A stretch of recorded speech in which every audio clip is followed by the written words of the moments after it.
Kaino ko. Nangyo sa ba? Opa. Ama chato gi je yung. Chawan doi ni nang mi.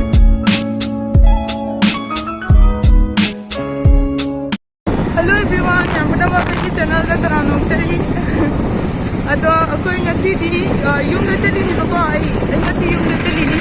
Ado kena ngasi di sai chalaga la ado yung da di poche khar lai raga duga tatani mama du di do di kama kama to du lage mathang mathang ingine di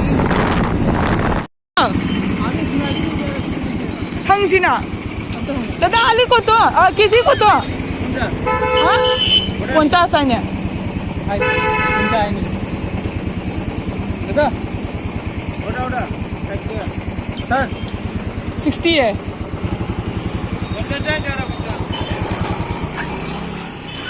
Sunai do re. Sunai di bata do ni. Sunai di poche khar lai anu la re. Tikat na lai. Kapa jai ra adra su kam de. Kasuti tawdo da mane.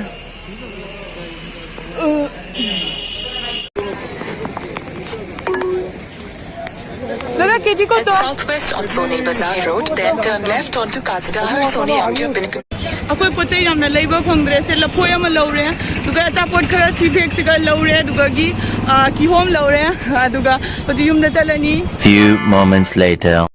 Ayo jig yum yore fi ko hongdoye ada ji dum chumna hari hairuk purak basing do dudi ko na kat lage ko aduna hana khuramage ado thinge yamna aduna khoi hana adu loga chak charani la smanum chalasla aduga la hana khuramage adu loga chak charaga ko na munung thin da phajana khuramage ko sanada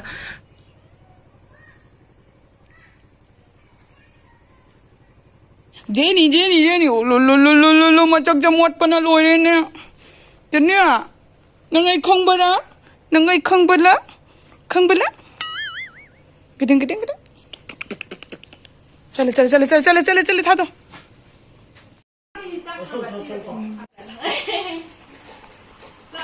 si ne ke to ya babu ai la e thunga langman gina chak adum chare chak cha ba loirak pada ngahak pothare ngaha khoi wari shuna loiraga tumogalak pada jengu mamit ka se lore ado yojik loisalani du loiraga chalani khoi kakam ka kijum da mau yeng ba chakani ai yojik loisana lore ready ore ado hujik ai chatoi se akhoi gi siga kaino da chatoi ni sengani do jana khoi da orange chak pijani ai akhoi lakpagi ai nungdang da moi da chak chaurani aduga hujik nungdin sina hujik ai koi ba chatoi ni akhoi gi sagai da khoi da chama ko ai di luhong pa doi masak to real da ujedri ba dong se hujik yeng ba chatoi ni ado mo yeng ba chatoi ni ado akhoi thongan da su hujik bazar tawe ura ba se thongan da bazar mi me ama le ko khana ai friend mo do thokla ga video number yadradi hai ka sagi mi ngai se anambana ikai gali adna yum ya la ga so video nam dresini hadi video smana ka tang puthoro ko da moi adi moi haani kai ji na di camera se face to bose moi ngam deba ai di kai no thi ge ra ka ke ra mon mi thoni kisa ma thau da Few inches later. do chana poche mi ama mo putore do ikai ja na video do di la haudre ado sigale ko gi do cha do se me am ko gi do sani ado siga video da matem ya hola ge ai na ngasai mo yeng ba chakani ha do si do cha sini do khoi jik cha ba tak palo re chalani 15 minutes later. akoi ji ko do cha da chak cha ba chalurani kalana poche kara pura ga chale do khoi jik do cha da chak cha ba chalani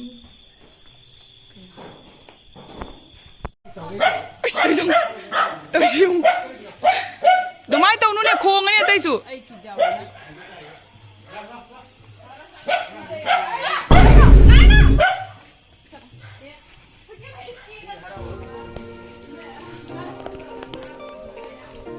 Oi ma mathen mayam ji lo re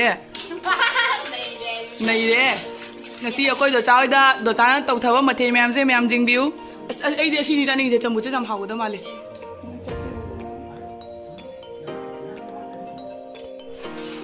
akoi ji poche thi ba lo re jang ha paroi jaman nge do cha mathen na kai nu ne jam mi se jung ne mathen na chabam khang ro koi fazana tau thare koi do cha na king tuan Ô Kinh Tởn Ikai trở đi mà nghe nè video de yao de ni kai de di ma ni ne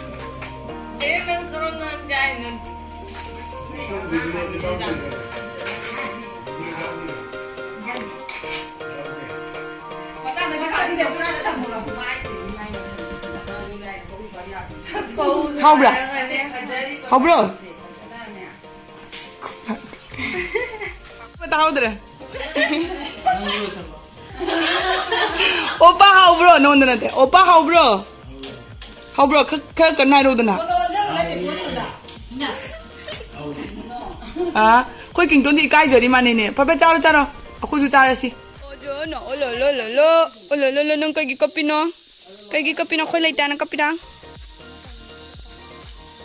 Phải xem, để khôi lại thì cấp cần.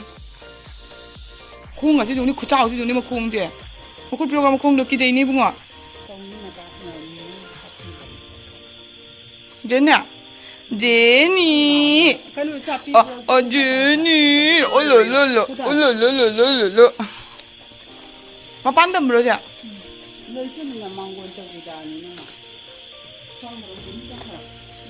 Giờ hàng đua chứ, tao làm sao hàng đua. Cô yêu dịch hả lệ mèm cái tài thiên nó rồi 30 tài tôi mèm xí đâm một tàu đi chứ không nâng cờ đi kỳ đẻ cô yêu dịch hả lệ mèm dịch bung tên 30 tài đấy dịch tụm mà ní mà con cái tài quăng ngang mình đi đấy nè đó là cái em nói là cái bung mèm nó khứ là cái dịch cái tụm The next day. đó là cái breakfast 자타라게 엄마 아시 그 인장 너? 그 인장 뭐지? 옹아 통바 잠이 넣으시라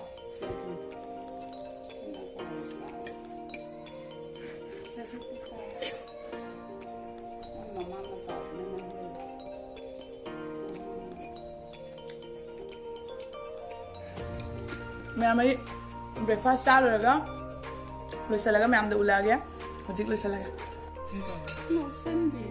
जामल ले साथ खामें जादे मां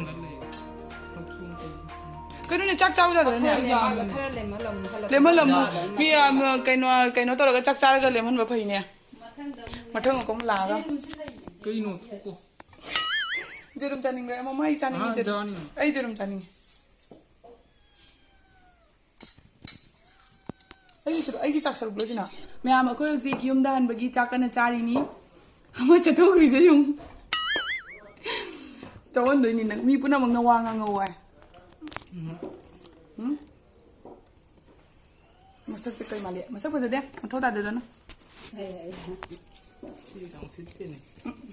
hजिक आई चारा आगे चाक से यम हाउदरे हिंजांग से चाबम ग कंदे मबुका से पुखा दे अखोय हजिक हले जुमदगी अदो कइनो तरे चलमदादि ngaतंग ममा ओय बारी सुनाबो कोनाबो को वीडियो से कापंग मौदरे खुरम कोलम तौबो खतपदा अदो आई हजिक अखोय हजिक मेना योदरे सुना योदरे अदुगा जुमदरनि ngaतंग लेरदि अखोय द जाना खुदै हापिरे अदगी ममानासु हापिरे अदगी कदानो सी फनिक सिसु हापिरे अदगी फुरिदमसु खुदै मतेक सिसु अखोय दोजामा नान जिंगबो दोजा मौ जिंगबदो दोजादुना सी खुदै मतेक सापिते फजना पुजरेनि बेग मनुंग दापद लोरे 6 hours later.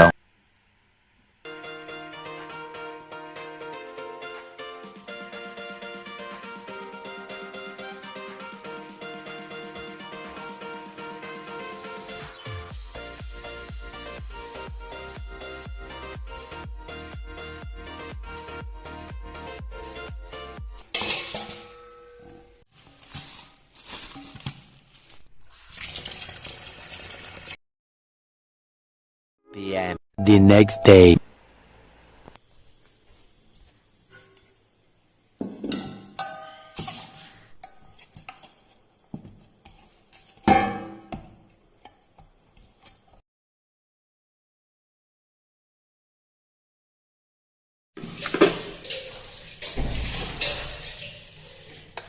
Tanje kya hapoy no?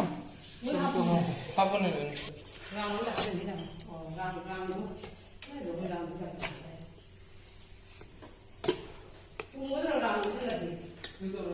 ꯃꯅꯨꯡꯗ ꯍꯥꯏꯗꯤ ꯇꯤꯐꯤꯟꯗꯣ ꯄꯦꯛ ꯇꯧꯔꯒ ꯊꯥꯕ